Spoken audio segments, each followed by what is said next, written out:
Herkese merhaba, bienvenue sur la chaîne Dizzy Addiction, la chaîne des accros aux séries turques.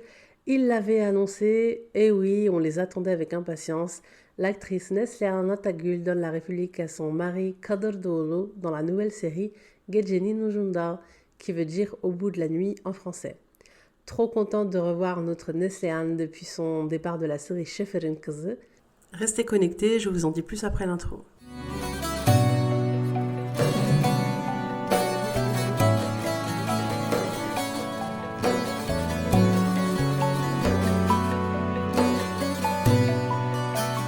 Avant de parler du scénario et par ricochet du casting, il faut savoir que la série elle est adaptée du roman du même nom, de l'écrivaine Peride Celal, disparue il y a à peu près 10 ans. C'est une auteure qui était à l'école française d'Istanbul, qui a travaillé en Suisse avant de revenir en Turquie. Ce roman, c'est une histoire d'amour. C'est aussi un roman orienté développement personnel, thème que l'on va voir dans la série. D'un côté, on a le personnage principal, Macide, interprété par notre Neslihan nationale, et d'un autre côté, on a la famille Işık.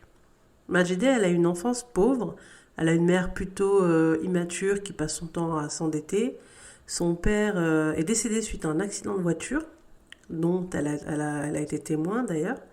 Elle a fait des études de psychologie et elle se sent utile en aidant les gens. En face, on a la famille Işık, avec à sa tête la mère, Berin, interprétée par Zuhal Olcay. Berin a connu la pauvreté par le passé. La pauvreté, c'est le milieu qu'elle a toujours voulu fuir. C'est une femme forte, de caractère, ambitieuse. Elle a du pouvoir, c'est elle qui mène la barre.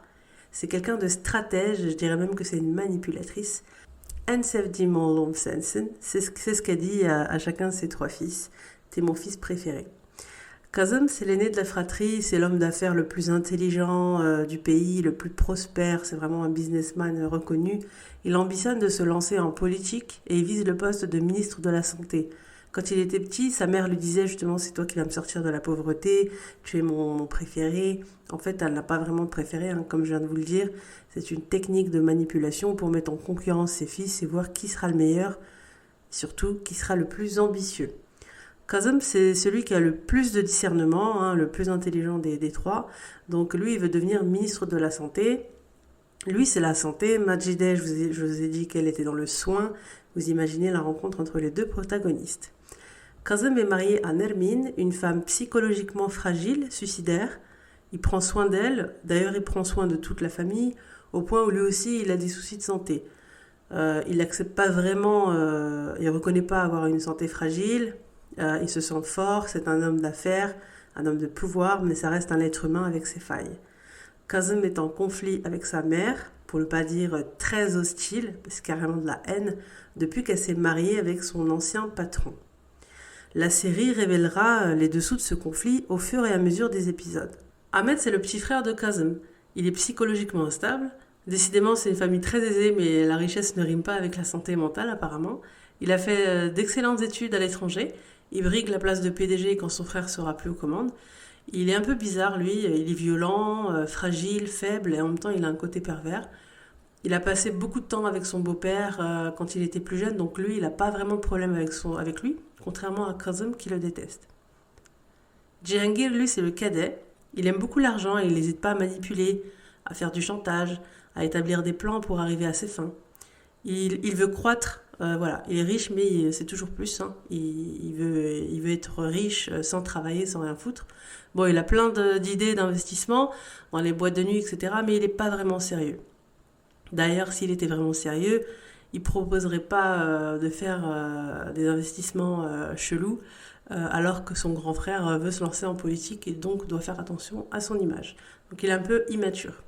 Alors que son frère Kazım veut avoir plus de pouvoir en tant que ministre de la Santé pour améliorer la condition sanitaire de son pays, lui, Cihangir, il pense qu'à la croissance, à la richesse et à profiter de la vie.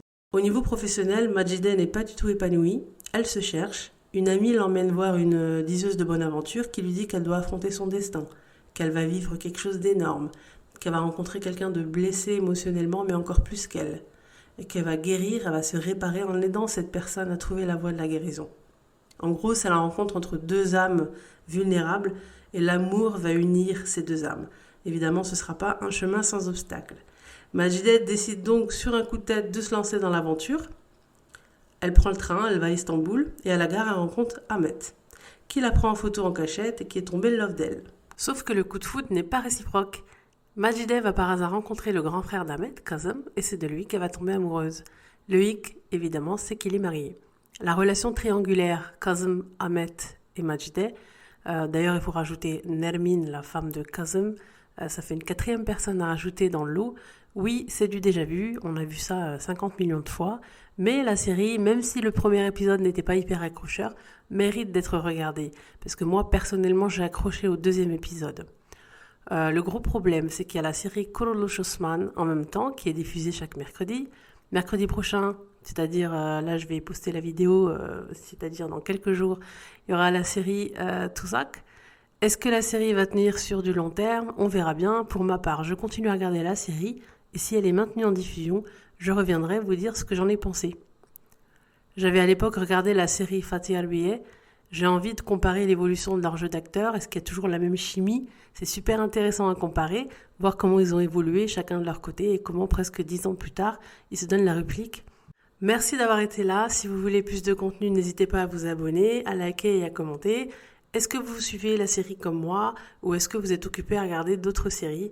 D'ailleurs, je suis curieuse, dites-moi si quand vous regardez une série turque, vous attendez qu'elle soit terminée pour en entamer une autre ou est-ce que, comme moi, vous regardez plusieurs séries en même temps? Voilà, merci encore et à bientôt pour une nouvelle vidéo.